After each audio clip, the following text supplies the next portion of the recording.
বন্ধুসকল জুবিন দাই ন্যায় পাব, জুবিন দাই ন্যায় পাব, 100% জুবিন দাই ন্যায় পাব। আপোনালোকে মাত্ৰ বিশ্বাস ৰাখক বন্ধুসকল, আপোনালোকে মাত্ৰ বিশ্বাস ৰাখক। জুবিন দাই ন্যায়ৰ বাবে আদালতত চিটে যিখন চাৰ্জত দাখিল কৰিছে নহয়, এইখন সম্পূৰ্ণ ন্যায়িকৈ আৰু তদন্ত সহকাৰে প্ৰস্তুত কৰি আদালতত জমা কৰা হৈছে। গতিকে বন্ধুসকল জুবিন দাই ন্যায় পাব, আপোনালোকে মাত্ৰ বিশ্বাস ৰাখক, 100% জুবিন দাই ন্যায় পাব। এয়া মই কৰা দাবী নহয় বন্ধুসকল, এয়া হৈছে আমাৰ মুখ্যমন্ত্ৰী মহোদয়ে কৰা দাবী, মুখ্যমন্ত্ৰী মহোদয়ে কৰা দাবী।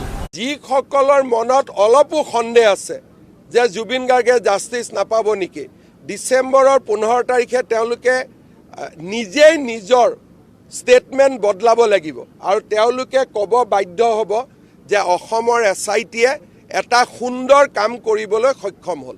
সঁচাকৈ বন্ধুসকল 12,000 পৃষ্ঠাৰ এই চাৰ্জখনে জুবিন দাক ন্যায় দিব নহয়। কি আছে এনেকুৱা ধৰণৰ এই 12,000 পৃষ্ঠাৰ চাৰ্জখনত?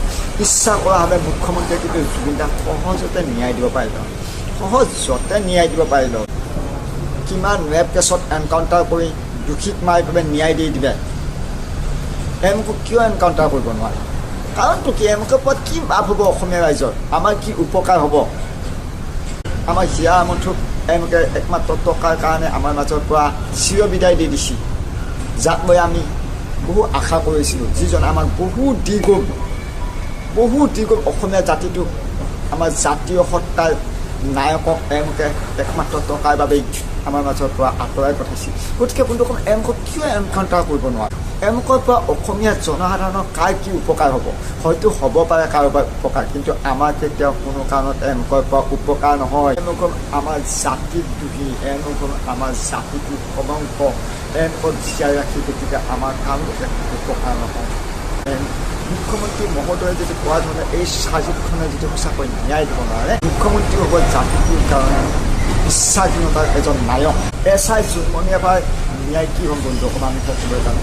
SI জোনমণিয়ে ন্যায় আজি 3 সপ্তাহ 2 হৈ গ'ল, 2 হৈ গ'ল। আজি SI জোনমণিয়ে মাতৃয়ে বাকচাইলৈ ন্যায়ৰ বাবে একমাত্ৰ মাতৃয়ে আজিও বাকচাইলৈ SI জোনমণিয়ে ন্যায়ৰ বাবে। কিন্তু কি হ'ল আমি সকলোৱে জানো। SI জোনমণিয়ে ন্যায়ৰ বাবে মুখ্যমন্ত্ৰী মহোদয়ে প্ৰথমতে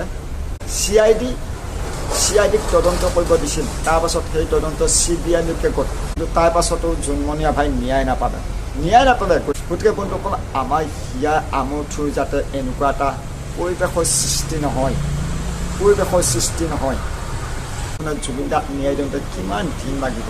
নে নিৰ্বাচনৰ সময়ত অসমৰ জনসাধাৰণক পিন্ধাই দিয়া এটা ডাঙৰ টুপি সময়ে আমাক সকলো বিদায় দি দিব? সঁচাকৈ মুখ্যমন্ত্ৰী মহোদয়ে কোৱাৰ দৰে জুবিন দাই ন্যায় পাবনে?